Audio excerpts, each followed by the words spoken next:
My husband drugged me at 9 p.m. sharp every night for months. Tonight, I pretended to swallow the pill and followed him into the darkness of our Chicago home. What I discovered shattered everything I thought I knew about the man I'd loved for 37 years. Today, I'm going to tell you something I never thought I would share. And if for even a second this feels familiar, I only ask that you like this video and subscribe. It will help me keep opening my heart. I am Margaret Rose Thompson, 72 years old, and until 3 months ago, I believed my marriage was just going through a difficult patch. I wore the same faded blue cardigan every morning, the one with tiny holes near the left elbow that I kept meaning to mend. My hands trembled as I made coffee in our Lincoln Park kitchen, the same kitchen where we'd shared thousands of breakfasts when love felt simple, and Sunday mornings stretched like promises. The routine had become my prison. Every evening at exactly 9 o'clock, Robert would appear with a small white pill and a glass of lukewarm water. "For your nerves, Maggie," he'd say in that voice that had once whispered sweet nothings, but now carried the weight of impatience. "The doctor said it would help with your anxiety, but I wasn't anxious before the pills started. I was just tired. Tired of being diminished. Tired of apologizing for taking up space in my own home. Tired of the way his eyes looked through me as if I were already gone. The pill made everything foggy. I'd wake up at noon feeling like I was swimming through thick honey. My thoughts scattered like autumn leaves on Michigan Avenue. Sometimes I'd find dishes I didn't remember washing, or discover I'd written checks I couldn't recall signing. Robert would pat my shoulder with false tenderness and remind me how forgetful I'd become. "It's your age, sweetheart. These things happen." But tonight, when he handed me that familiar glass and pill, something inside me refused. Maybe it was the way the late October light filtered through our lace curtains, casting shadows that looked like prison bars across our hardwood floor. Maybe it was the smell of his cheap cologne mixed with cigarette smoke that suddenly reminded me of everything I'd lost. I placed the pill under my tongue, pretended to swallow, and smiled the smile I'd perfected over decades of keeping peace. "Good girl," he said, and those 2 words crawled under my skin like spiders. I waited in our bedroom, listening to his footsteps creak across the old Victorian floors. When I was sure he thought I was sleeping, I crept to the window and watched him leave through our back gate, something I'd never seen him do in all our years together. He carried a small leather briefcase I didn't recognize, and his movements were quick and secretive, like a man with something to hide. That's when I knew. Whatever was happening to me, whatever was stealing my memories and my strength, was deliberate. I found my old photo albums that night, the ones he'd moved to the basement claiming they were taking up too much space.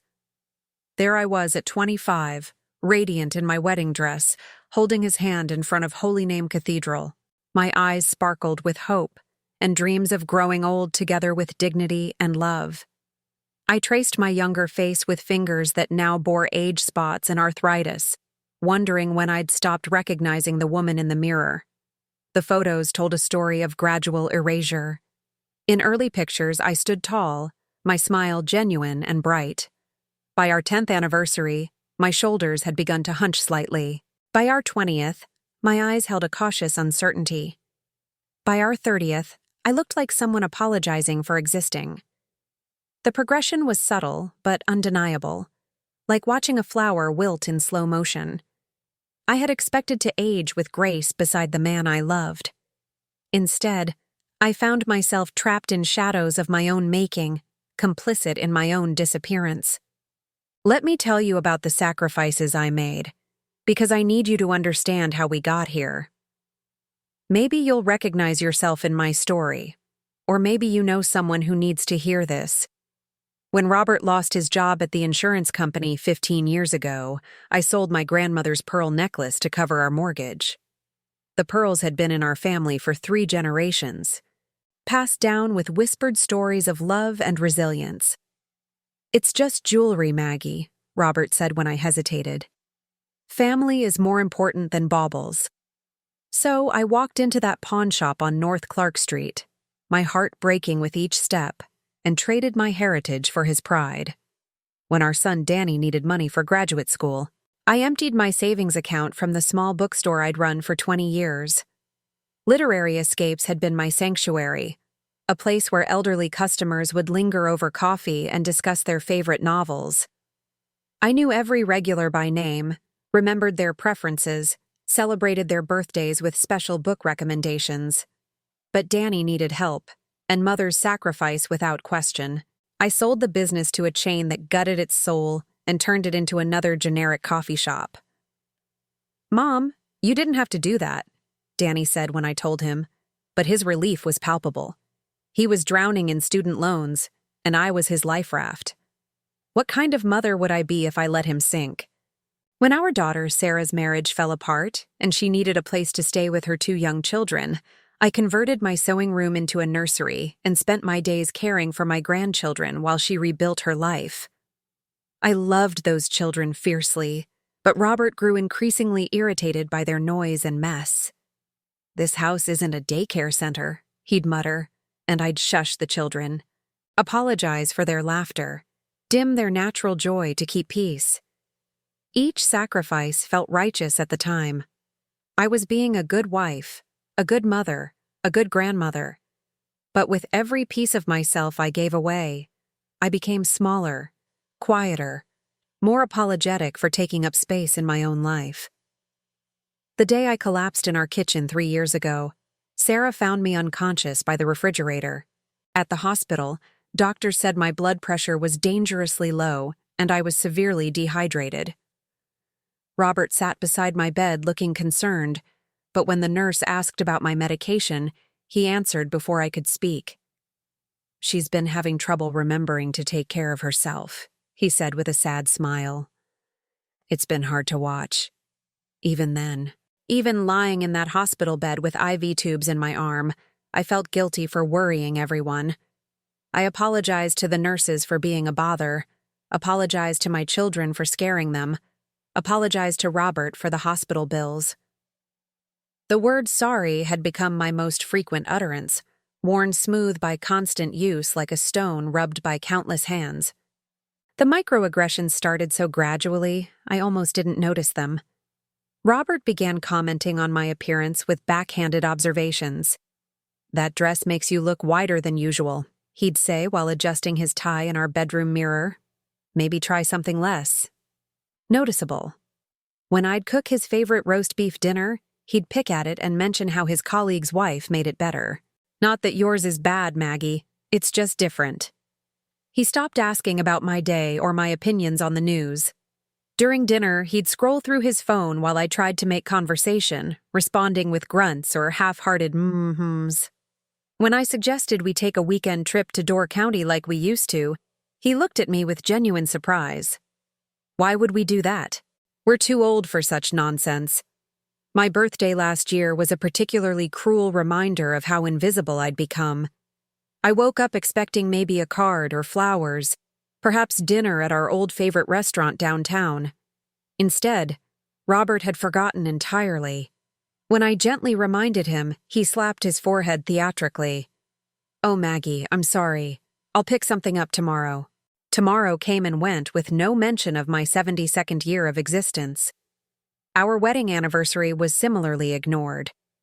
The date we'd once celebrated with champagne and dancing now passed unmarked, unremarked upon, as if those years of shared history had never happened. I found myself grieving not just the absence of celebration, but the absence of acknowledgement that I had ever mattered at all.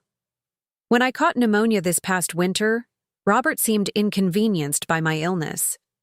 I spent 3 days in bed with a fever, coughing so hard I couldn't sleep.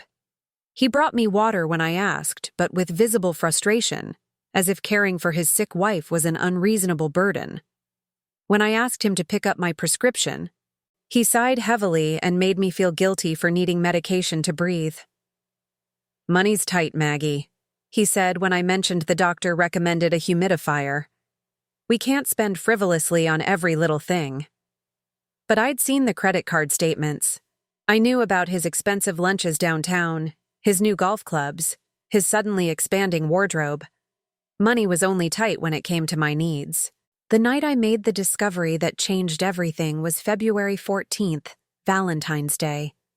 I'd hoped for some small gesture, some acknowledgement of the love we'd once shared. Instead, Robert announced he had to work late. I was organizing his desk drawer, looking for stamps to mail our property tax payment, when I found a stack of receipts rubber-banded together. Shady Oaks Nursing Home. Consultation fees, room deposits, monthly payment schedules.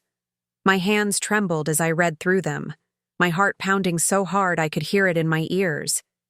The dates corresponded perfectly with his recent business trips and late nights at the office. He was planning to put me away. Without my knowledge, without my consent, he was arranging to have me committed to a nursing home. The paperwork included psychiatric evaluation requests and references to my increasing mental instability and inability to care for herself. Words I'd never heard from any doctor, symptoms I'd never exhibited, lies crafted to justify my removal from my own life. I dropped the delicate teacup I'd been holding, my grandmother's china that had survived the Great Depression shattering against our kitchen tiles. The sound was sharp and final, like the breaking of my last illusion about our marriage. Tears burned behind my eyes but refused to fall. I'd cried myself dry over the years, apparently.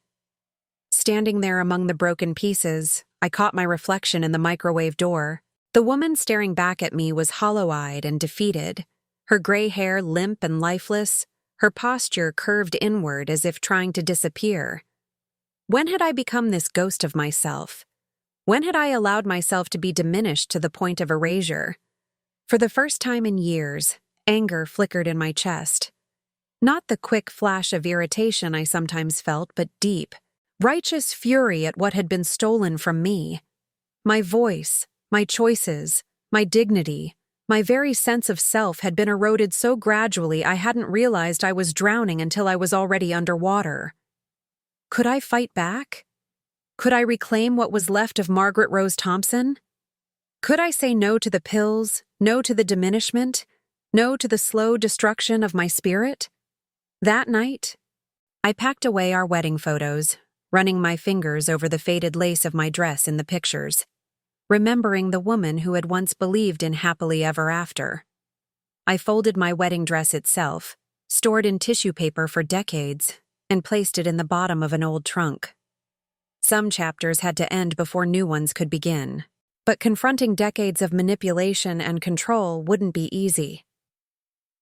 The next morning, I decided to talk to Danny and Sarah about what I'd discovered. I needed my children to understand why I was questioning everything about our family dynamic. Danny arrived first, still wearing his suit from his job at the law firm downtown. I'd always been proud of his success, proud that my sacrifices had helped him achieve his dreams. But when I showed him the nursing home receipts, his reaction was nothing like I'd expected. "Mom, maybe Dad's just being cautious," he said, not quite meeting my eyes. "You have been a little forgetful lately, and you did collapse last year. Maybe he's just planning for the future, just in case." "Just in case what, Danny? Just in case I become inconvenient? Just in case caring for me interferes with his comfort? That's not what I meant." But his tone was defensive, uncertain. Dad's been under a lot of stress lately. The economy, his health, watching you struggle with things.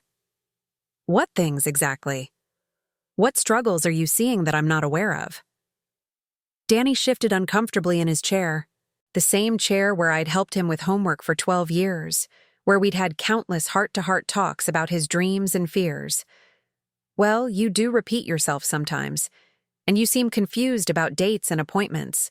Sarah mentioned you called her 3 times last week asking about the same thing." I felt the ground shifting beneath me, the same disorienting sensation the pills had been causing for months.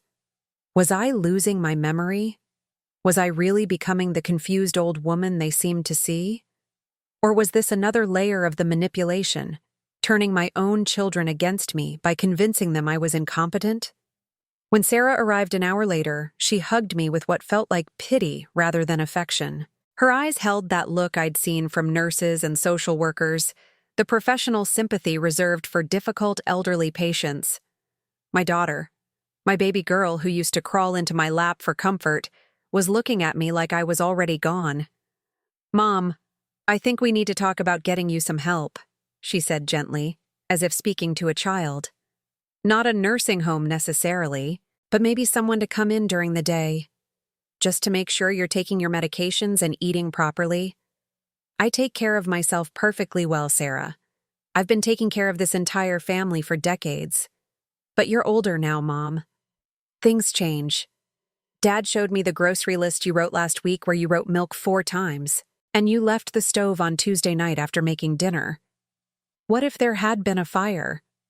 Each accusation felt like a small knife twisting in my chest. These weren't lies, exactly. But they weren't the full truth either. I had been forgetting things more often lately, feeling confused and disoriented. But now I knew why. The pills Robert gave me every night were stealing my clarity, my memory, my sense of self. My children couldn't see it because they trusted him more than they trusted my own account of my experience. "Have either of you considered that the pills your father gives me might be causing these problems?" I asked quietly. They exchanged a look, the kind of worried glance adult children share when their parent begins showing signs of paranoia or delusion. Sarah reached over and patted my hand condescendingly. "Mom, Dad wouldn't hurt you. He loves you. He's trying to help you manage your anxiety, just like the doctor prescribed." "What doctor?" "Do you know which doctor prescribed these pills? Do you know what they are or what they're supposed to do?" Another exchange of glances. They didn't know, I realized. They'd simply accepted Robert's word that I needed medication, that I was becoming unstable, that their mother was no longer capable of making decisions about her own life and health. The coup was complete. My husband had successfully convinced my children that I was incompetent, and now they were complicit in my diminishment. Not out of malice, but out of their own discomfort with my aging and their father's convincing performance as the long-suffering spouse of a difficult woman. Robert arrived home during our conversation, and the family meeting took on the atmosphere of an intervention. The 4 of us sat in our living room, the same room where we'd celebrated Christmas mornings and birthday parties, where we'd weathered storms and celebrated successes together. Now it felt like a courtroom where I was the defendant in a case I didn't understand. "Margaret has been having some issues with memory and confusion," Robert said to our children, his voice heavy with what sounded like genuine concern. "I've been trying to help her manage, but it's getting harder. She needs more care than I can provide while maintaining my job and handling all the household responsibilities." Household responsibilities? I still did all the cooking, most of the cleaning, managed our finances, and maintained our social calendar. What responsibilities had he taken on besides bringing me pills that made me forget my own life? "Dad, we appreciate how hard this must be for you," Sarah said, and I felt like I was watching my family through thick glass, unable to make them hear me. "What can we do to help?" "Actually," Robert said, pulling out a folder I recognized from his desk drawer, "I've been researching some options. There's a lovely facility called Shady Oaks that specializes in memory care. They have activities and professional staff who understand how to work with people in Margaret's condition. My condition. As if I were a problem to be solved rather than a person to be loved."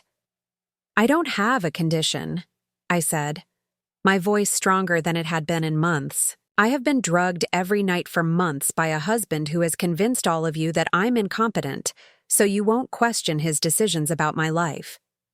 The silence that followed was deafening. Robert's face showed hurt and bewilderment, a masterful performance of the devoted husband being accused by his mentally unstable wife. Danny looked uncomfortable, probably wishing he were anywhere else.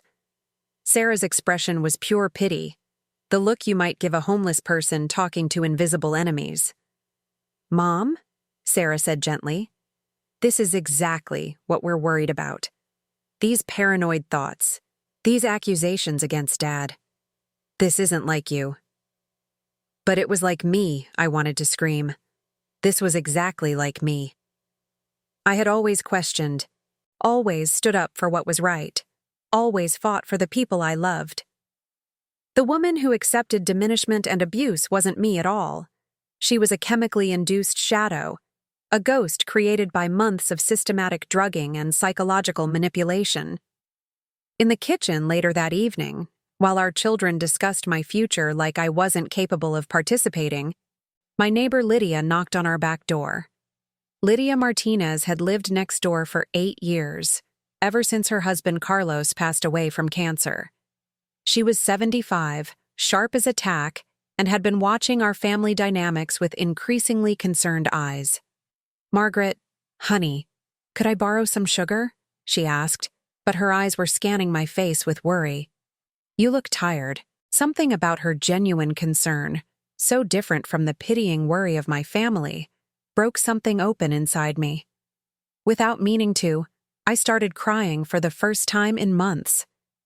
"Lydia, I think I'm losing my mind," I whispered, not wanting Robert to hear. "No, mija, you're not losing anything, but someone is stealing from you." Her voice was quiet but fierce. "I've been watching. I see things. That husband of yours, he's got you convinced you're disappearing, but you're still here. You're still Margaret Rose Thompson. You just need to remember who she is." Lydia had been a nurse for 40 years before retiring. She knew the effects of medication, knew the signs of abuse, knew the difference between natural aging and induced incapacity. More importantly, she had survived her own difficult marriage and understood the subtle ways a partner could diminish you until you forgot your own worth. "What do?" I asked her. "My own children think I'm incompetent. They're planning to put me away. First thing, you stop taking whatever pills he's giving you. Second thing, you start keeping a journal of everything that happens, every conversation, every incident he claims you don't remember. Third thing, you remember that you are not powerless. You are not crazy. You are not too old to fight for your life." That night, when Robert brought me the familiar glass and pill, I made my first stand. My heart pounded so hard I thought he might hear it, but my voice was steady. "No, thank you." He paused, the glass halfway to the night table, confusion flickering across his features. "What do you mean, no?" "You need this medication, Margaret." The doctor was very specific about the dosage and timing. "Which doctor? I'd like to speak with him directly." "You know which doctor." "Dr. Stevens. We discussed this already." But he was lying. I could see it in the way his eyes wouldn't meet mine, in the slight tremor in his hand holding the glass. "I don't remember discussing anything with Dr. Stevens about medication. In fact, I don't remember the last time I even saw Dr. Stevens." "That's exactly why you need the medication, Margaret. Your memory is getting worse. You're becoming confused and agitated. This will help you sleep and reduce your anxiety." For 37 years, I had backed down from Robert's certainty, had doubted myself when my perceptions conflicted with his. But tonight, with Lydia's words echoing in my mind and my own righteous anger finally finding its voice, I held firm. I said no. My memory seems to be improving already. The look that crossed his face then was something I'd never seen before in our decades together. It wasn't concern or confusion. It was cold fury, the expression of someone whose control was being challenged. For just a moment, the mask slipped, and I saw who my husband really was. "You're being unreasonable, Margaret. Difficult. This is exactly the kind of behavior that concerns Daniel and Sarah. Then they can be concerned. But I won't be drugged into compliance anymore." He left the room without another word, and for the first time in months, I slept naturally. No pharmaceutical fog, no lost hours, no waking up confused and disoriented. I slept the deep restorative sleep of someone who has finally stopped swimming against the current. The next morning, I woke up clear-headed and energized in a way I'd forgotten was possible. The autumn sunlight streaming through our bedroom windows looked brighter, sharper, as if someone had cleaned a film from the glass. I could think in straight lines again, remember conversations and plans, feel like myself inhabiting my own body. I walked to Grant Park alone, something I hadn't done in over a year. The October air was crisp and clean, carrying the scent of fallen leaves and the promise of change. Along the lakeshore path, I watched joggers and dog walkers going about their morning routines, and I felt like I was rejoining the world of the living. Sitting on a bench overlooking Lake Michigan, I pulled out the small notebook Lydia had given me and began writing down everything I could remember from the past few months. The gaps in my memory where whole days seemed to be missing, the conversations Robert claimed we'd had that I couldn't recall, the increasing frequency of his business trips and late nights, the gradual isolation from friends and activities I'd once enjoyed. A pattern emerged on paper that had been invisible while I was living through it. The systematic erosion of my independence, the careful documentation of my supposed incompetence, the methodical preparation for my removal from my own life. It was so calculated, so thorough, that I almost admired its cold efficiency. But I also realized how close I'd come to losing everything. A few more months of the pills, a few more incidents of confusion and forgetfulness, and the nursing home would have seemed like the only reasonable option to everyone involved, including, eventually, me. That afternoon, I called the law office Lydia had recommended. Eleanor Hawkins specialized in elder law and had seen cases like mine before. Her voice on the phone was warm but professional, and she didn't sound surprised by anything I told her. "Mrs. Thompson, what you're describing is unfortunately more common than people realize. Elderly abuse often involves medication manipulation and psychological control. The good news is that if you're clear-headed enough to recognize what's happening and seek help, there are options available to you." We met the next day in her downtown office, a warm space filled with family photos and legal books. Eleanor was my age, maybe a little younger, with silver hair and kind eyes behind wire-rimmed glasses.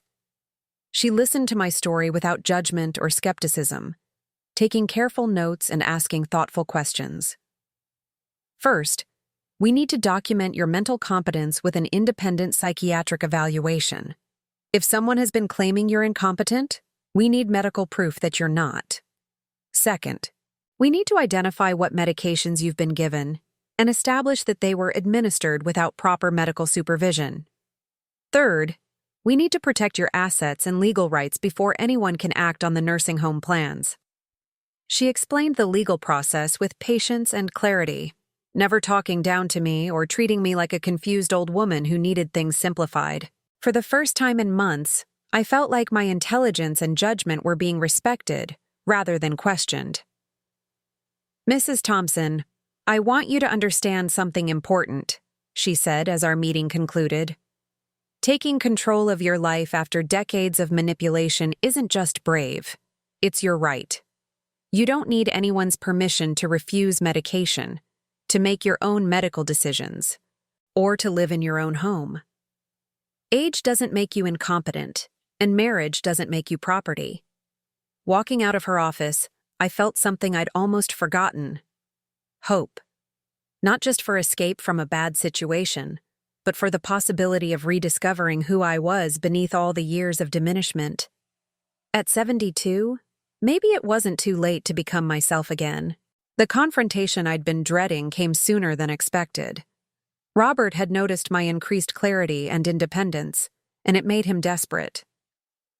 3 days after I'd stopped taking the pills, he escalated his campaign to prove my incompetence. He called Danny and Sarah, telling them I was having a psychological crisis and had become paranoid and delusional. He claimed I was refusing necessary medication and might be a danger to myself or others. By the time they arrived at our house that evening, they were prepared for an emergency intervention. "Mom, Dad says you're refusing to take your anxiety medication," Sarah said, her voice tight with worry. "He's concerned about your judgment and your safety." "I'm concerned about them too," I replied. "My judgment has improved dramatically since I stopped being drugged every night, and I feel safer than I have in months." "See?" Robert said, spreading his hands in a gesture of helpless frustration. This is exactly what I'm talking about. She's convinced I've been poisoning her or something equally ridiculous.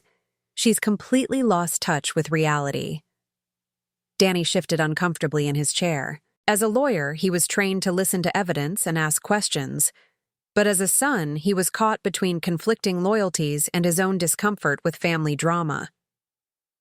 Mom, can you help us understand what's been happening from your perspective? He asked carefully. Dad is worried about you, but you seem to have concerns about Dad. Maybe we can figure out what's really going on.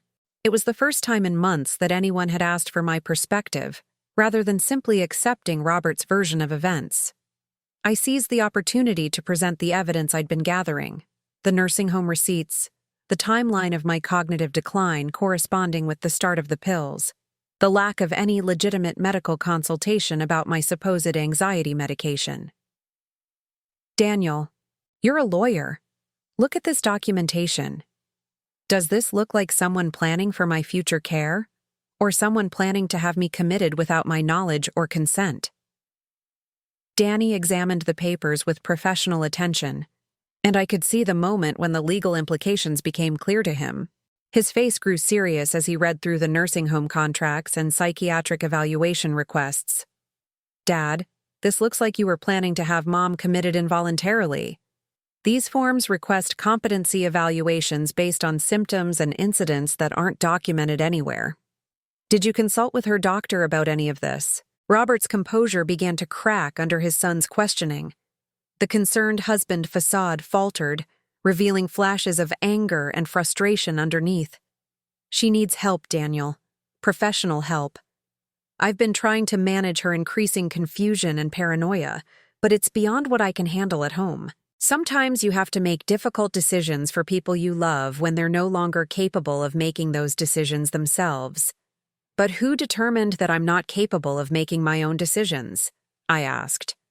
What doctor evaluated me and made that diagnosis? What medical tests or examinations led to the conclusion that I need to be medicated into compliance or institutionalized for my own good? The silence that followed was telling. Sarah looked back and forth between her parents, beginning to understand that something was seriously wrong with the narrative she'd accepted. Danny's legal training was clearly engaged now, and he was asking the kinds of questions that exposed the holes in Robert's story. Dad, I think we need to step back and approach this more carefully, Danny said finally. If Mom needs medication or care, there are proper medical and legal procedures to follow. This looks like you've been making unilateral decisions about her healthcare and living situation without proper consultation or consent. She's my wife, Robert said, and for the first time, his voice carried an edge of desperation. I know her better than anyone. I can see what's happening to her even if she can't. Being someone's spouse doesn't give you the right to make medical decisions for them without their consent, Danny replied. And it certainly doesn't give you the right to have them committed to a nursing home based on your unsupported opinions about their mental state.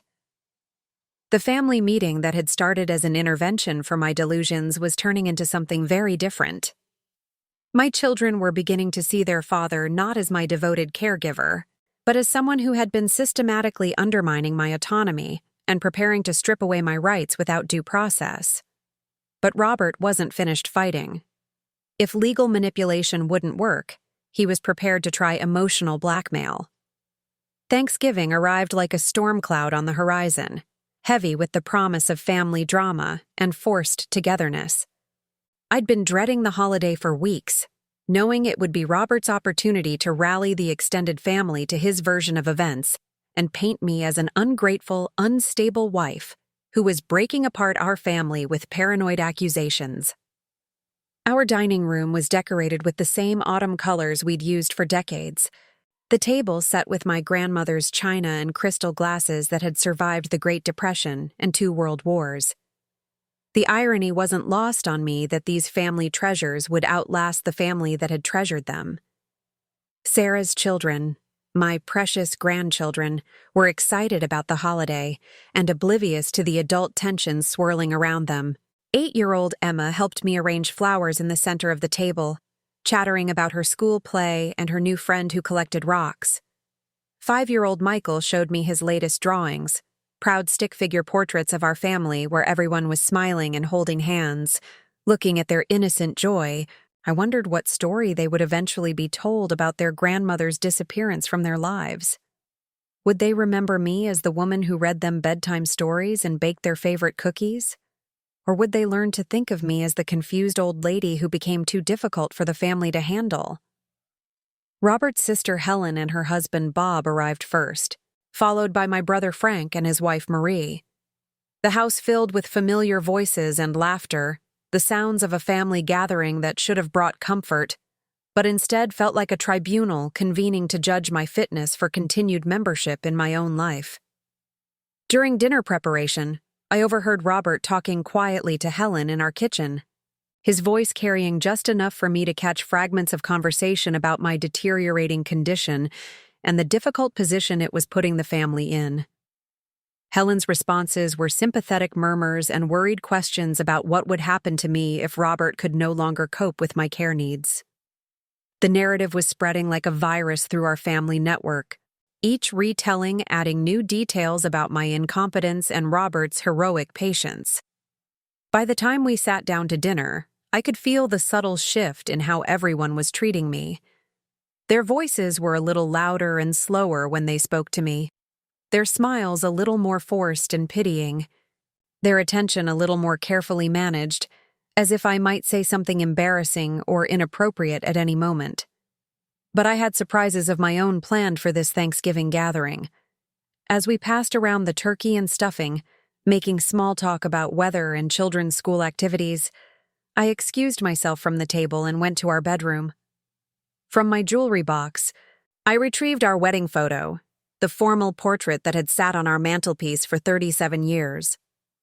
Robert and I looked so young, so hopeful, so certain that love would conquer whatever challenges lay ahead.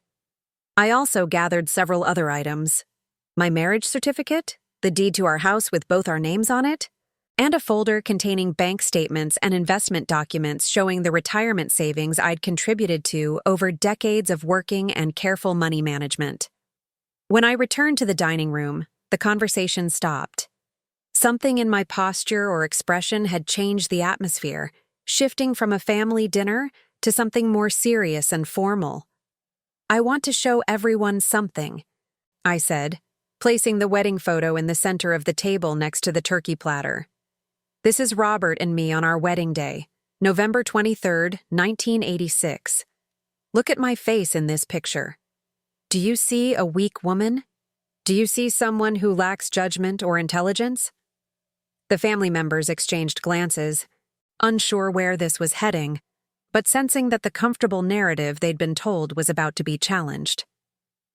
For 37 years, I honored the promises I made in this photograph. I loved, honored, cherished, and obeyed. I sacrificed my career, my savings, my independence, and eventually my sense of self to support this family and this marriage. I never questioned, never complained, never demanded anything for myself that might inconvenience anyone else. I picked up the photograph and looked at it one more time, memorizing the face of the young woman who had believed in happily ever after. Then, deliberately and ceremoniously, I tore it in half. The gasp from around the table was audible. Sarah reached out as if to stop me, but I held up my hand. This marriage, as it has existed, is over. I will no longer accept being diminished, drugged, manipulated, or planned for like a problem to be solved. I will no longer apologize for taking up space in my own life or requiring basic respect and dignity from the people who claim to love me. Robert's face had gone white, then red, his hands clenched in his lap. "Margaret, you're having an episode. This isn't appropriate in front of the children. What's not appropriate is a husband who drugs his wife without her consent and plans to have her committed to a nursing home without her knowledge. What's not appropriate is adult children who accept their father's word about their mother's competence without ever asking her directly about her own experiences. What's not appropriate is a family that has become complicit in the systematic abuse of one of its members. The silence around the table was deafening. Even the children had stopped eating, sensing that something important and scary was happening in the adult world that they didn't understand. Frank, my older brother who had always been protective of me, leaned forward with concern. "Maggie, what are you talking about? What husband drugs his wife?" "That's a serious accusation." I reached into my purse and pulled out the bottle of pills I'd collected from Robert's dresser drawer, the ones he'd been giving me every night for months. "These pills, Frank. No prescription label, no doctor's name, no instructions except Robert's word that they would help with my anxiety. Anxiety. I didn't have until I started taking medication that made me confused and forgetful and compliant." Danny, using his legal training, examined the bottle carefully. "Dad, where did these pills come from? There's no pharmacy label, no prescribing physician identified. You can't just give someone medication without proper medical supervision." She needed help. Robert exploded, his careful composure finally cracking completely. She was becoming impossible to live with, questioning everything, arguing about money, interfering with my decisions. These pills helped her relax and accept things more easily. I was trying to make our life together more peaceful. The admission hung in the air like smoke from a gun barrel. He had just confessed in front of our entire family to drugging me into submission because my natural personality and legitimate concerns were inconvenient for him. Helen looked horrified. "Robert, you can't drug someone because you don't like their personality. That's abuse." "It's not abuse, it's marriage management," he said, the mask slipping further to reveal something ugly underneath. "Sometimes wives need help seeing things clearly, accepting their husband's judgment about what's best for the family." Marie, Frank's wife who had been a social worker before retiring, spoke up with professional authority. "Robert, what you're describing is textbook spousal abuse. Medication manipulation is a form of domestic violence, and involuntary institutionalization based on fabricated incompetence is a crime." The family was turning against him now, seeing him clearly for perhaps the first time. But Robert wasn't finished. Desperate people do desperate things, and he was prepared to destroy me if he couldn't control me. "She's turning all of you against me," he said, his voice taking on a whining quality I'd never heard before. "Can't you see how manipulative she's being? Making me look like the villain when I've devoted my life to taking care of an increasingly difficult woman. She's not the same person I married. She's bitter and suspicious and impossible to please." "I'm exactly the same person you married," I said calmly. I just stopped pretending that being diminished was the same thing as being loved. Standing up from the table, I walked to our old wooden cabinet where we kept important documents. From the bottom drawer, I pulled out an envelope I'd hidden there the week before, after my meeting with Eleanor Hawkins. "I want everyone to know that I've consulted with an attorney about my legal rights and options. I've had an independent psychiatric evaluation that confirms I'm completely competent to make my own decisions about my health care, living situation, and finances. Anyone who continues to treat me as if I'm incompetent will be dealing with legal consequences." The envelope contained copies of all the documentation Eleanor had helped me prepare. Psychiatric evaluation results, photographs of the unlabeled medication, copies of the nursing home contracts Robert had signed without my knowledge, and bank records showing how he'd been gradually restricting my access to our joint accounts. I'm also serving notice that I will no longer tolerate being treated as if my value to this family is contingent on my willingness to be silent and compliant. I love all of you, but I will not sacrifice my dignity or my autonomy to purchase your comfort. The Thanksgiving dinner that was supposed to be Robert's opportunity to rally family support for my institutionalization had become my declaration of independence. But I knew the war wasn't over. Desperate people fight dirty, and Robert still had weapons I hadn't anticipated. 2 weeks after Thanksgiving, Robert launched his final attack. Since family pressure and legal manipulation hadn't worked, he decided to try public humiliation and social isolation. He created a Facebook post that went viral in our Chicago neighborhood community, painting himself as the devoted husband of an increasingly unstable wife whose paranoid delusions were tearing apart a loving family. The post was masterfully crafted, full of heartbreaking details about my supposed mental decline and his heroic efforts to care for me despite my unwarranted suspicions and accusations. "Please keep us in your prayers," the post concluded. "Margaret is not the woman I married, and watching someone you love disappear into mental illness is heartbreaking. I'm trying to get her the professional help she needs, but she's resistant to treatment and has convinced herself that everyone who loves her is conspiring against her." The response was immediate and overwhelming. Neighbors I'd known for decades left sympathetic comments about how difficult it must be to watch a spouse lose their mental faculties. Friends from my book club shared the post with their own stories about elderly relatives who had become paranoid and difficult. Church members offered prayers and casseroles and gentle suggestions about support groups for families dealing with dementia.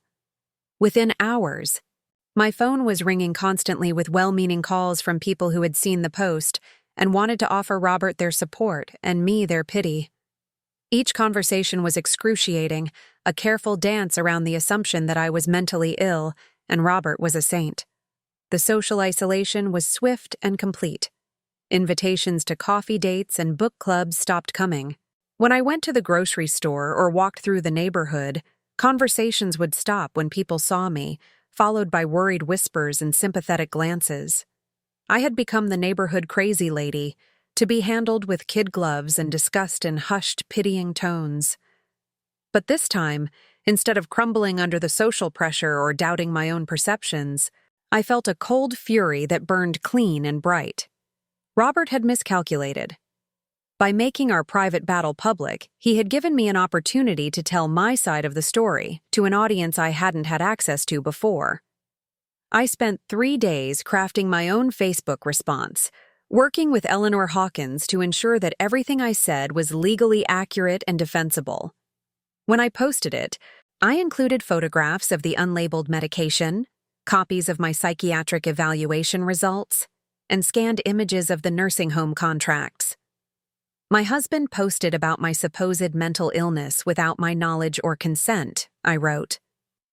"I want our community to know the truth about what has been happening in our marriage. I have been systematically drugged, manipulated, and prepared for involuntary commitment to a nursing home, all without proper medical consultation or legal documentation. I have been evaluated by independent medical professionals who confirm that I am mentally competent and have been the victim of spousal abuse, not mental illness." The response to my post was even more dramatic than the response to Robert's. Comments flooded in from women sharing their own stories of husbands who had tried to control them through medication, isolation, and manipulation of family members. Neighbors began reaching out to apologize for accepting Robert's version of events without hearing mine. Several people mentioned that they had always felt something was off about how Robert spoke about me, but hadn't wanted to get involved in what they assumed was a private family matter.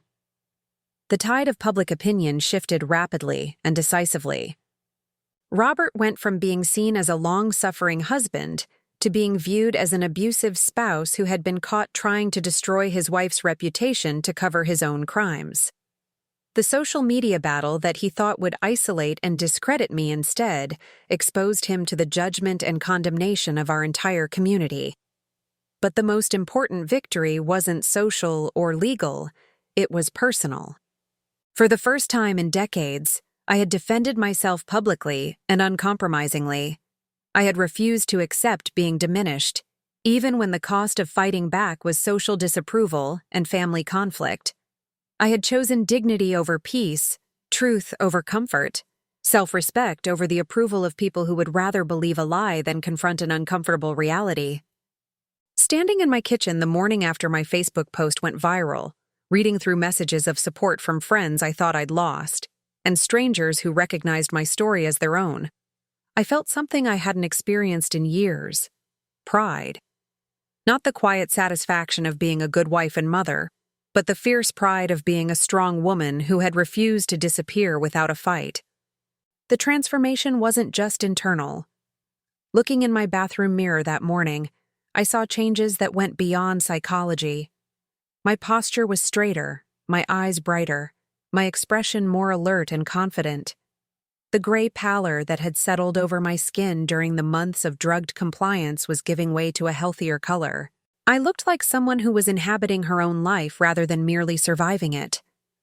That afternoon, I made a decision that would have been unthinkable just weeks earlier. I called a travel agent and booked a trip to visit my college roommate in Santa Fe, New Mexico.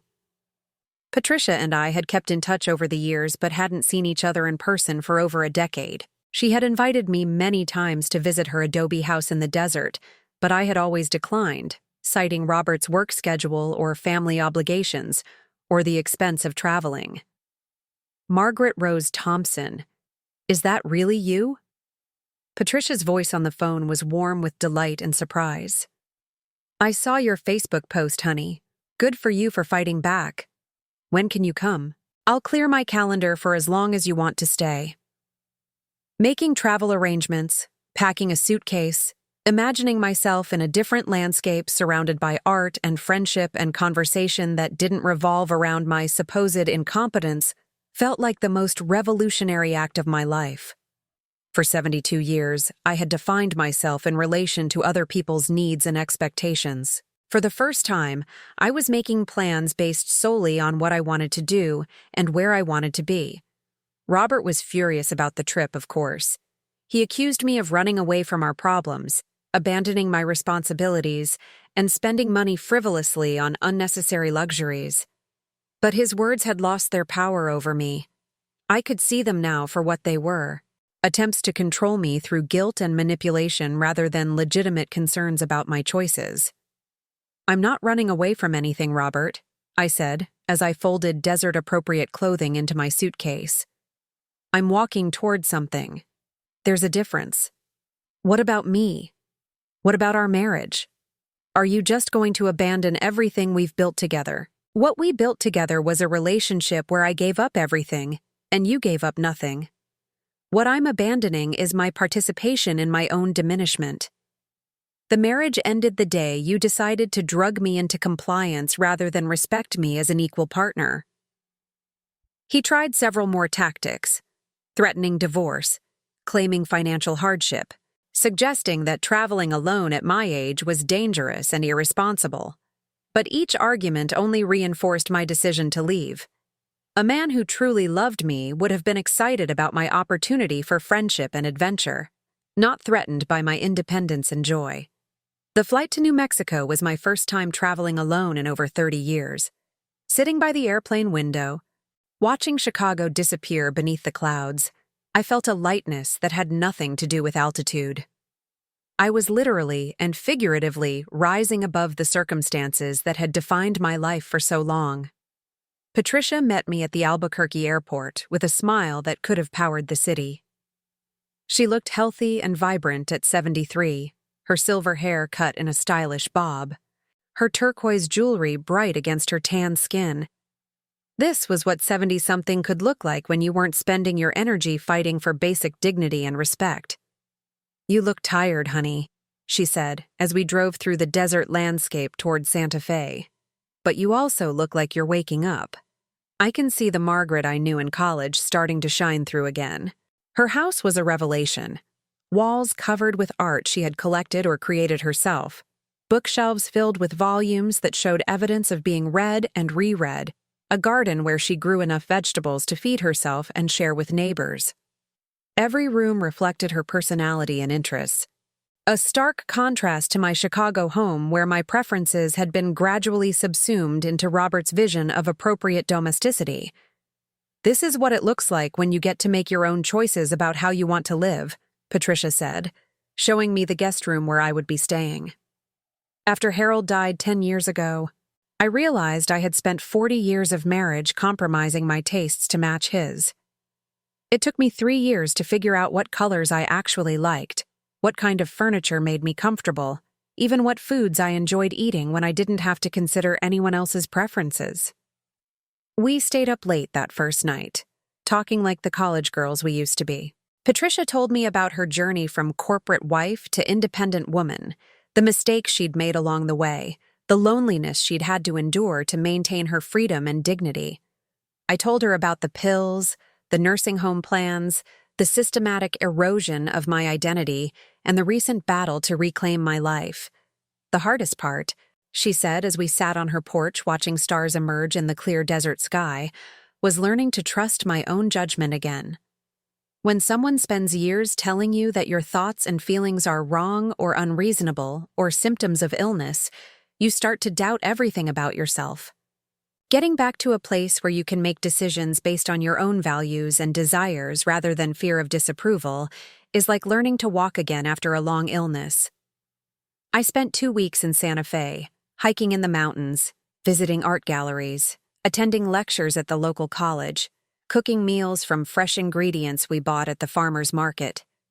Most importantly, I remembered what it felt like to wake up each morning with anticipation rather than dread, to make plans based on interest rather than obligation, to have conversations that challenged and stimulated my mind rather than requiring me to perform grateful compliance. Patricia introduced me to her circle of friends, women in their 60s and 70s who had created rich, full lives for themselves regardless of their marital status or family circumstances. Some were widows like Patricia, some were divorced, some had never married, and some were in marriages that enhanced rather than diminished their independence. What they all had in common was a refusal to apologize for taking up space in the world or requiring respect as a condition of relationship. Age gives us permission to stop pretending, said Elena, a sculptor in her 80s who had left her controlling husband at the age of 75. We're too old to waste time on people who don't appreciate us, too wise to believe that being alone is worse than being diminished, too experienced to accept less than we deserve from the people who claim to love us. When it was time to return to Chicago, I almost couldn't bear the thought of leaving this community of strong, creative, unapologetic women. But I knew I needed to go home and face whatever came next with Robert and my family. I also knew that I was returning as a different person than the one who had left 2 weeks earlier. The difference wasn't just internal. I had bought new clothes in Santa Fe, desert colors that flattered my skin and made me feel vibrant rather than invisible. I had my hair cut and styled by Patricia's hairdresser, a shorter, more modern style that framed my face and made my eyes look brighter. Most importantly, I carried myself differently, with the confidence of someone who had remembered her own worth. Robert was waiting for me at O'Hare Airport, and I could see the shock in his eyes when he recognized me walking toward him. This wasn't the diminished, apologetic woman he had been systematically destroying for the past several years. This was someone who looked like she enjoyed her own company and didn't need his approval to feel valuable. "You look different," he said as we drove home through Chicago traffic. It wasn't a compliment or a criticism, just an observation that clearly unsettled him. "I feel different," I replied. I remembered what it's like to make choices based on what makes me happy, rather than what makes other people comfortable. The house felt smaller when we walked through the front door, as if my expanded sense of self couldn't quite fit into the space where I had been systematically shrinking for so many years. The rooms that had once felt like home now felt like a museum of a life I no longer wanted to live, filled with furniture and decorations chosen to please someone else's aesthetic rather than my own. That evening, as we sat in our living room making awkward conversation about my trip, Robert made one final attempt to reassert control over our relationship. "I hope you got this wanderlust out of your system, Margaret. I was thinking while you were gone that maybe we should consider selling the house and moving into one of those senior communities where there are more services and support systems. At our age, it's important to be realistic about our limitations and plan for the future." I looked at him carefully. This man I had loved and obeyed and feared for so many years. He was still handsome at 75, his silver hair thick and well-groomed, his posture straight despite his age. But I could see the calculation in his eyes, the way he was testing my resolve and looking for signs that my independence was just a temporary rebellion that could be managed and contained. "Robert, I said quietly. I need you to understand something very clearly. I have no limitations that I haven't accepted voluntarily, and I will not be planning a future that requires me to diminish myself for your comfort. If you want to live in a senior community, you're free to make that choice for yourself. But you will not be making it for me. The conversation that followed was our most honest in decades, though honesty turned out to be more destructive than the polite lies we had been telling ourselves and each other for years. Robert admitted that he had found my increasing independence and assertiveness threatening, that he had preferred me medicated and compliant because it made our life together more predictable and manageable. He couldn't understand why I wasn't grateful for his willingness to make difficult decisions on my behalf, why I insisted on complicating our comfortable routine with demands for respect and autonomy. I don't know who you are anymore, Margaret, he said finally. You're not the woman I married. You're absolutely right, I agreed. I'm the woman that woman was supposed to become if she hadn't spent 37 years trying to be the person you wanted, instead of the person she actually was. By spring, we were living separate lives in the same house while lawyers worked out the details of our divorce. It was a sad and complicated process, made more difficult by our age and the length of our marriage, but it was also liberating in ways I hadn't expected. For the first time in my adult life, I was making decisions about my future without having to consider anyone else's preferences or convenience. I kept the house, partly because I had contributed significantly to the down payment and mortgage payments over the years, but mostly because I needed a space where I could practice being myself without audience or judgment. Robert moved to a luxury senior apartment on the north side, where he quickly established a new routine and began telling neighbors about his unfortunate marriage to a woman who had become increasingly unreasonable and demanding in her old age. Danny and Sarah struggled to adjust to the new dynamic between their parents, caught between loyalty to their father and growing recognition that their mother had legitimate grievances about how she had been treated. Our relationships were strained but not broken, slowly healing as they began to see me as a person with my own needs and desires, rather than just their father's wife and their children's grandmother. The most unexpected gift of my transformation was the relationship I developed with Lydia, my neighbor who had become my closest friend and strongest supporter. We discovered that we had complementary skills and interests. She was an excellent cook while I was a gifted gardener. She loved organizing while I enjoyed cleaning. She was mechanically inclined while I was good with finances and paperwork. More importantly, we understood each other's journey from diminishment to empowerment. Lydia had survived her own difficult marriage and the process of rebuilding her identity after her husband's death. She could recognize the signs of someone learning to trust her own judgment again, someone practicing the unfamiliar art of putting her own needs first occasionally. Together, we created a life that was rich with friendship, creativity, and mutual support. We took classes at the community college, traveled to places we had always wanted to see, volunteered with organizations that helped elderly people navigate legal and medical systems designed to ignore or exploit them. We discovered that independence didn't have to mean isolation, that choosing to be alone was very different from being abandoned or unwanted. On my 73rd birthday, I threw myself a party. Not a family obligation disguised as a celebration, not a milestone to be endured with appropriate gratitude, but a genuine party to celebrate the fact that I had survived long enough to finally become myself. The guest list included Patricia, who flew in from Santa Fe, Lydia, and several of her friends, women from my book club who had rallied around me during the divorce, and neighbors who had supported me through the social media battles with Robert. Missing were my children, who were still struggling to accept the new version of their mother, and obviously Robert, who was no longer part of my story except as a cautionary tale about the cost of accepting diminishment as the price of love. The party was held in my backyard, which I had transformed into a garden that reflected my own tastes rather than some imagined standard of suburban propriety. Vegetables and flowers grew together in happy profusion, wind chimes made gentle music in the afternoon breeze, and string lights cast a warm glow as the sun set behind the Chicago skyline. standing in my garden, surrounded by women who valued and respected me for who I was rather than how well I served their needs. I felt a peace I hadn't known was possible. The journey from systematic diminishment to joyful independence had been difficult and sometimes painful, but it had also been necessary and ultimately liberating. Before my guests left that evening, I made a short speech that I'd been thinking about for weeks.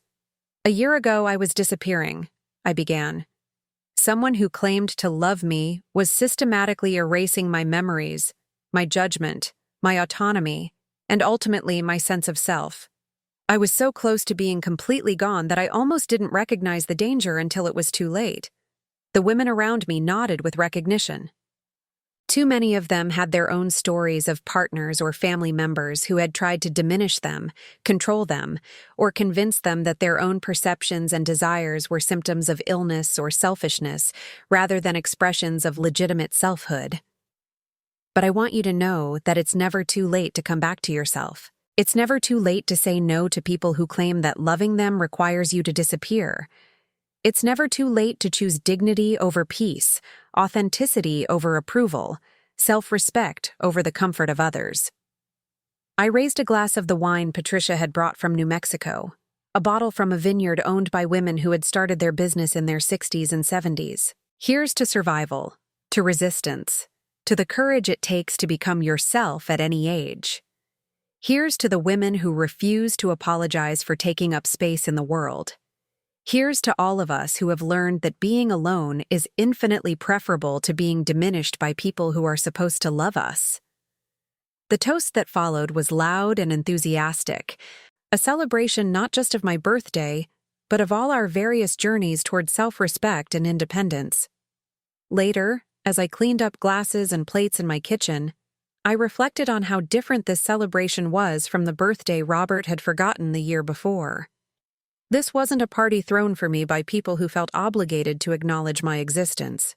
This was a party I had thrown for myself and the friends who genuinely enjoyed my company.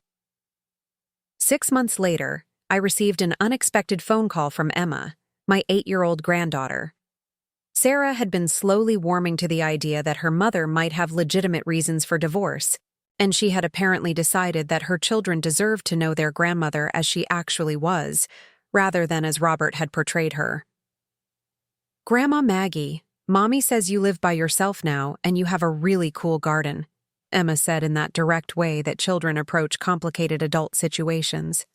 "Can I come see it sometime? I'm learning about vegetables in school, and I want to know how you make them grow."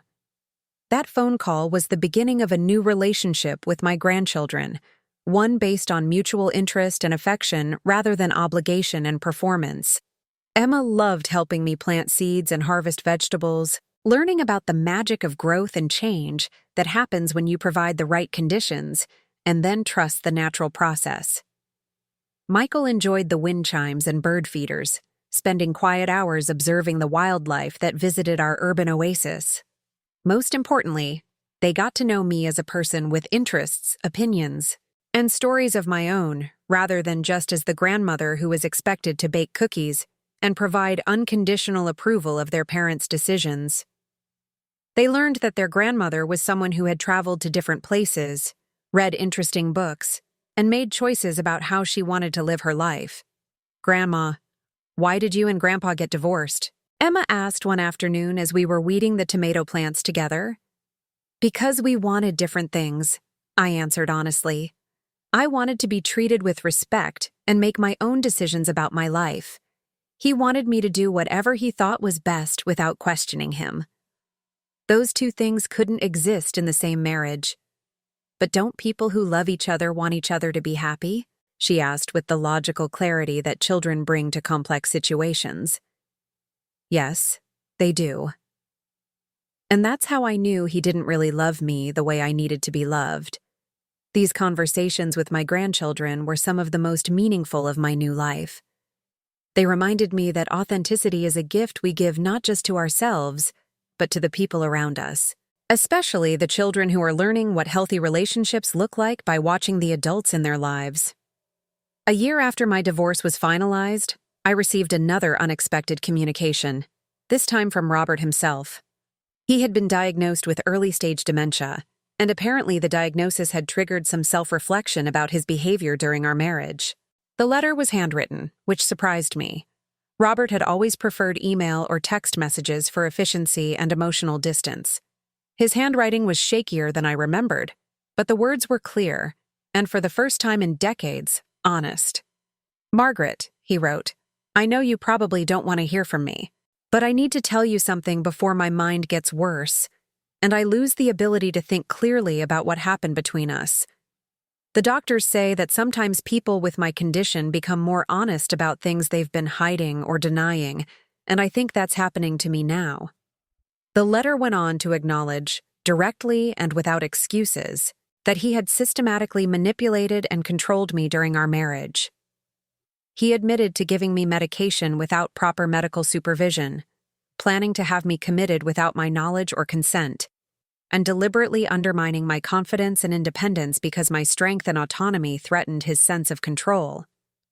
"I told myself I was taking care of you, but I know now that I was really just taking care of myself," he wrote.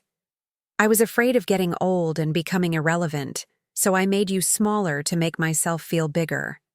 I was afraid of being alone, so I made sure you were too weak to leave me. I was afraid you would realize you deserved better, so I convinced you that you were lucky anyone would put up with you at all." The letter was both an apology and a confession, an admission of guilt that came too late to repair our relationship, but not too late to provide a kind of closure I hadn't known I needed. "I don't expect forgiveness," he concluded, "and I'm not asking you to come back or take care of me as my condition gets worse. I just wanted you to know that I understand what I did to you, and I'm sorry. You deserved so much better than what I gave you. I hope you found that better life without me." I read the letter several times that evening, sitting in my garden as the sun set behind the city skyline. My initial reaction was anger at the fact that it had taken a medical diagnosis for Robert to admit what he had done to me. But gradually, the anger gave way to something more complex, a mixture of sadness for the marriage we might have had if he had been capable of loving me without needing to control me, relief that my perceptions of his behavior had been accurate all along, and gratitude that I had found the strength to leave before his illness made me feel obligated to stay and care for him. I never responded to the letter. There was nothing I needed to say to Robert that would benefit either of us. The apology was his gift to himself, a way of clearing his conscience before his mind lost the ability to distinguish between truth and fiction. My gift to myself was the recognition that I didn't owe him forgiveness, gratitude, or care, simply because he had finally acknowledged his wrongs. Instead, I focused on the life I was building for myself, the friendships and interests and adventures that filled my days with purpose and joy. I had learned to distinguish between loneliness and solitude, between being alone and being abandoned, between independence and isolation. Most importantly, I had learned to trust my own judgment about what I needed and deserved from the people in my life. 2 years after my divorce, I made a decision that would have been unthinkable during my marriage. I sold our family home and moved to a smaller place that reflected my own tastes and needs rather than someone else's vision of appropriate living. The new house was a cozy bungalow in Lincoln Square, with hardwood floors, built-in bookshelves, and a compact backyard perfect for the intensive gardening that had become my passion.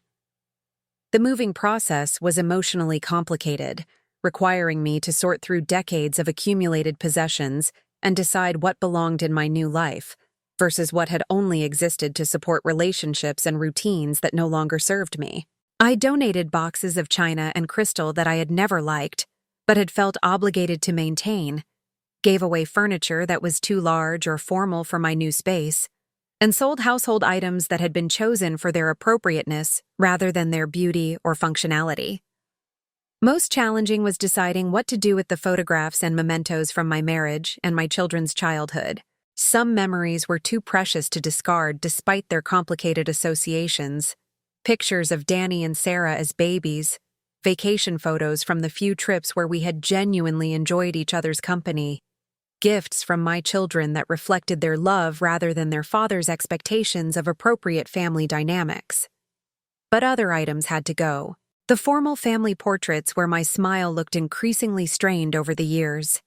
The anniversary gifts that had been chosen to demonstrate Robert's generosity rather than his knowledge of my preferences.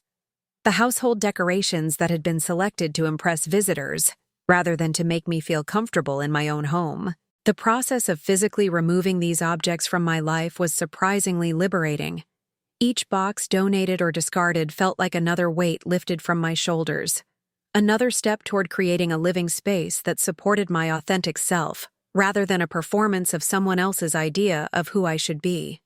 Moving day itself was a celebration, rather than a trauma.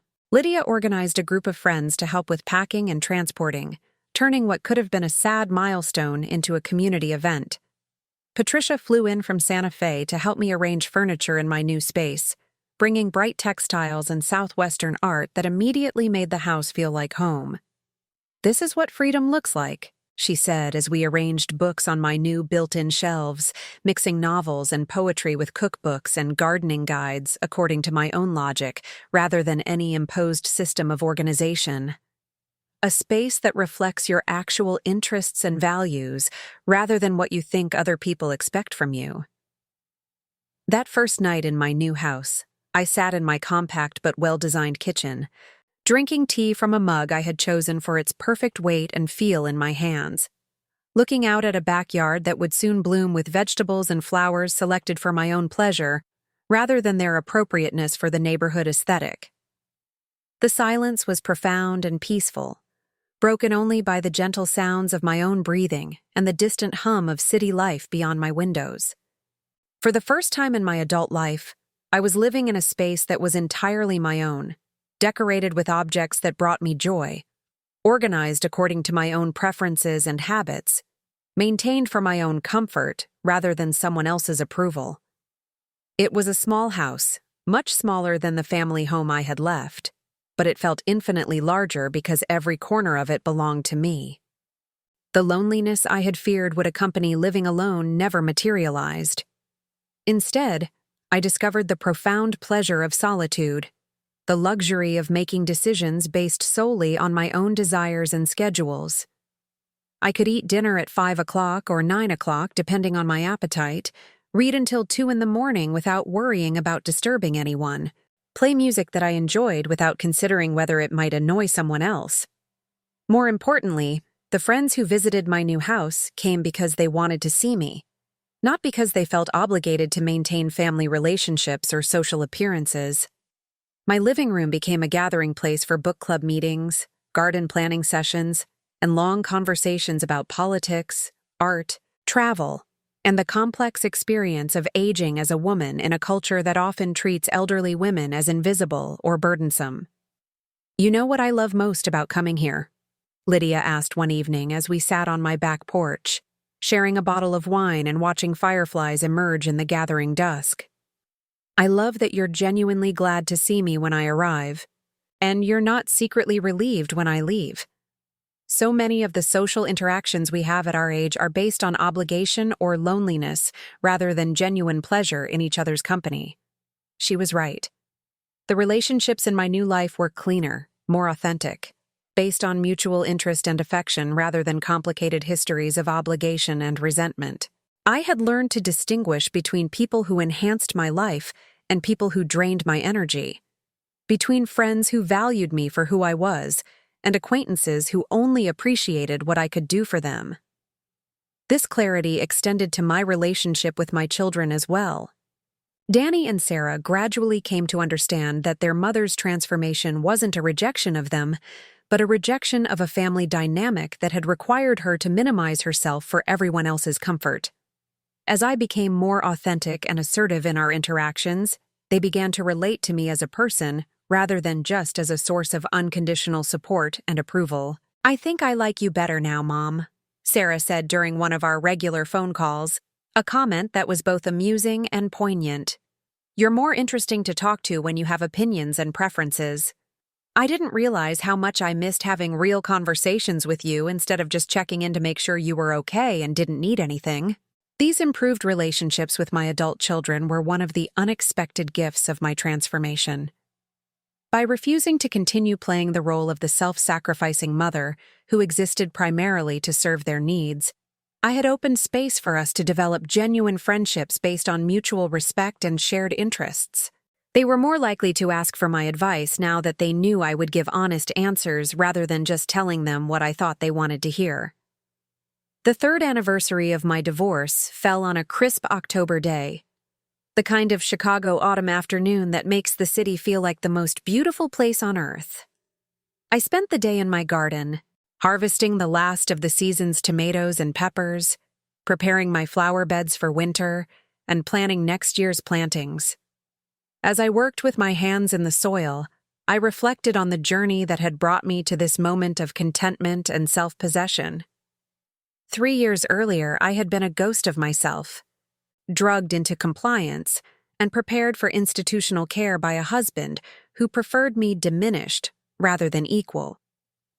I had been isolated from friends, estranged from my own desires and opinions, convinced that my value was contingent on my willingness to disappear for other people's convenience.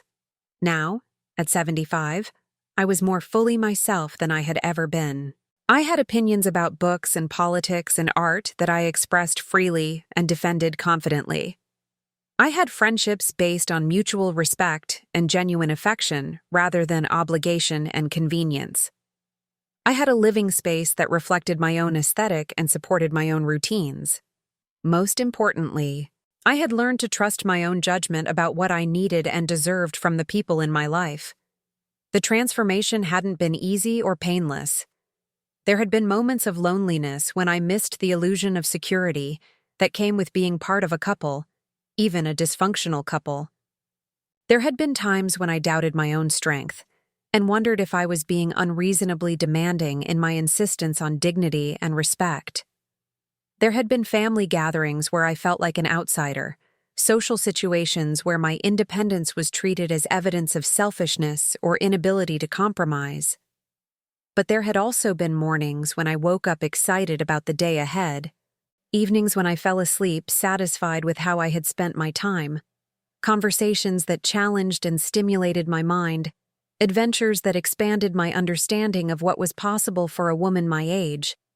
There had been the deep satisfaction of making choices based on my own values rather than fear of disapproval, the peace that comes from knowing that I was living authentically rather than performing for an audience.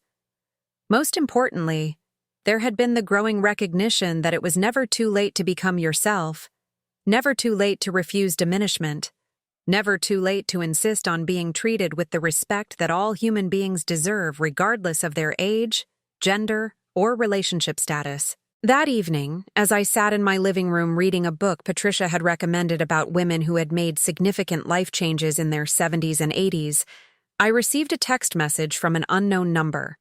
It was from a woman named Carol who had read about my story in a neighborhood blog article about elderly divorce and domestic violence. "I hope you don't mind me reaching out," she wrote, "but I wanted you to know that your story has given me courage to leave my own difficult marriage. I'm 68 and have been married for 43 years to a man who has convinced me and everyone else that I'm incompetent and unreasonable. Reading about your experience helped me realize that I'm not crazy or ungrateful, just trapped in a situation that requires me to disappear in order to keep peace. I wanted to thank you for being brave enough to fight back and share your story. It's helping other women realize they're not alone." Messages like Carol's had been arriving regularly since my story became known in Chicago circles focused on elderly rights and domestic violence prevention. Each one was a reminder that my experience wasn't unique, that there were countless other women my age who were being systematically diminished by partners who claimed to love them but actually feared their strength and independence. Some of these women found the courage to leave their situations and rebuild their lives. Others weren't ready for such a dramatic change, but were able to set boundaries and demand better treatment within their existing relationships. A few simply found comfort in knowing that their experiences were valid and that their desire for dignity and respect wasn't unreasonable or selfish. I had never intended to become a spokesperson for elderly women's rights, but I discovered that there was power in sharing my story honestly and without shame. Too often, women my own age were told that we should be grateful for any attention or care, that we should accept diminishment as a natural part of aging, that we should prioritize family harmony over our own well-being and autonomy. By refusing to accept those messages, and by speaking publicly about the cost of compliance, I had apparently given other women permission to examine their own relationships and consider whether they were truly being loved or simply being managed and controlled. The most important thing I learned, I told Carol when she called me a few weeks later, having finally decided to leave her own abusive marriage, is that being alone is not the worst thing that can happen to you. Being erased while surrounded by people who claim to love you is much worse. Loneliness is temporary and can be addressed by building new relationships. Disappearing into someone else's vision of who you should be is a kind of death that no one should accept at any age. Now, as I come to the end of this story, I want to ask you something important. Have you ever felt like you were disappearing in your own life? Have you ever found yourself apologizing for taking up space, minimizing your own needs and desires to keep peace with people who claim to love you? Have you ever wondered if the person you've become bears any resemblance to the person you once were, or the person you dreamed of becoming? If any part of my story feels familiar, I want you to know that it's never too late to come back to yourself. It's never too late to say no to people who require your diminishment as proof of your love. It's never too late to choose dignity over peace, authenticity over approval, self-respect over the comfort of others. You don't have to accept being diminished.